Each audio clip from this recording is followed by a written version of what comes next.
Assalamualaikum warahmatullahi wabarakatuh. Apa kabar kawan-kawanku? Masih bersama kami Sukamto Sastro di Mejo Channel. Apa kabar? Sehat bro? Iya. Semoga teman-teman dalam kondisi sehat walafiat. Kita akan bicara berkaitan dengan jalan layang yang ada di Palur ya. Kebetulan di bawahnya ada kereta api.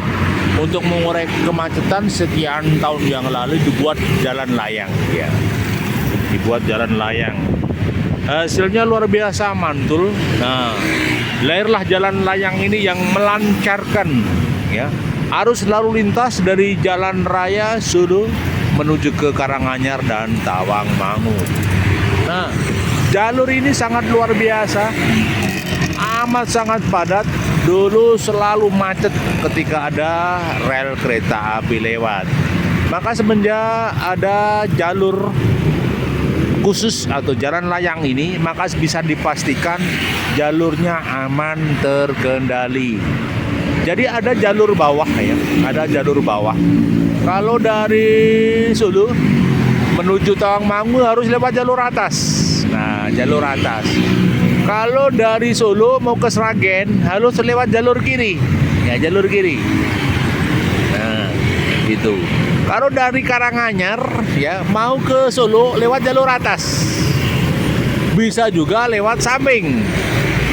Ya, lewat samping. Ya. Artinya apa?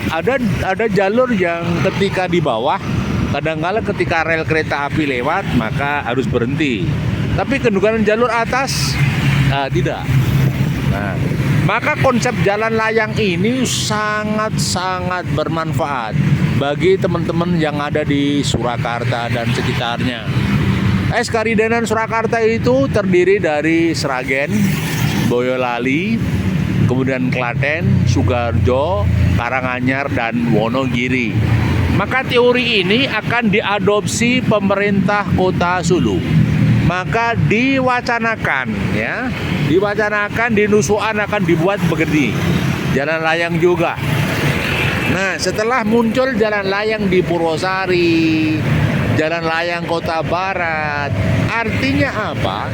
Dari waktu ke waktu pemerintah pusat dan pemerintah daerah sangat-sangat sinergi, sangat-sangat mantul di dalam melakukan kolaborasi, sehingga membuat sarana prasarana pembangunan berjalan lancar. Apapun caranya, apapun risikonya, itu sudah dilakukan peningkatan kualitas jalan raya untuk terus mengurai kemacetan, untuk terus mengurai keruwetan. Nah, ini salah satu contoh jalan raya yang ada di Palur, jalan layang. Ini kalau tidak ada jalan layang bisa dipastikan macet, tidak terurai, memperlambat perjalanan, menimbulkan keruwetan. Ini yang saya katakan sudah terjadi sinergi dan interaksi komunikasi di dalam membangun kota. Ya, membangun kota. Maka sekali lagi peran interaksi sinergi antara pemerintah pusat dengan pemerintah daerah harus terus ditingkatkan. Biarpun ada konsep otonomi daerah, maka komunikasi dan interaksi antara pemerintah daerah dan pusat terus ditingkatkan. Kemudian yang berikutnya kawan, apa sih manfaat jalan layang ini? Yang jelek dari lalu lintas ya, dari jalur lalu lintas ya. Kemudian jarak tempuh makin cepat ya, mengurai kemacetan ya. Apalagi? Ya, membuat peradaban dan tata kota kian hari kian maju, kian hari kian eksis ya. Kian hari peradaban kota ini akan semakin eksis, akan semakin indah ya. Sekali lagi, tanpa ada peran serta dari pihak-pihak terkait, khususnya pemerintah daerah dan pemerintah pusat, maka tidak akan terselesaikan persoalan-persoalan pembangunan. Sekali lagi, persoalan pembangunan adalah persoalan pemangku kebijakan. Persoalan pembangunan adalah persoalan pemangku kepentingan. Dalam hal ini birokrat, dalam hal ini birokrasi, dalam hal ini pemerintah daerah yang akan terus mengurai kemacetan demi kemacetan. Sementara itu, kawan, yang kami sampaikan dan kami laporkan yang ada di Palur, yang pasti dari waktu ke waktu ini sangat luar biasa. Kebijakan-kebijakan begini perlu dikembangkan. Misalnya di Sragen. Di Sragen itu ada jalur yang hampir mirip dengan Palur, yaitu di perempatan Gemolong, Kabupaten Sragen. Kecamatan Gemolong di sana, ya, di perempatannya persis ada selalu seperti ini awalnya. Harapan kita mungkin 5 tahun ke depan atau sekian tahun ke depan bisa dibangun jembatan layang yang menghubungkan dari perempatan Gemolong itu ke barat itu ke Karanggede, kalau ke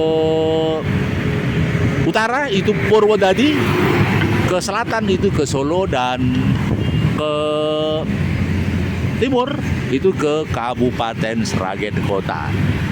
Barangkali bisa diadopsi langkah-langkah seperti ini. Saya yakin pihak-pihak terkait sudah canggih, sudah punya konsep.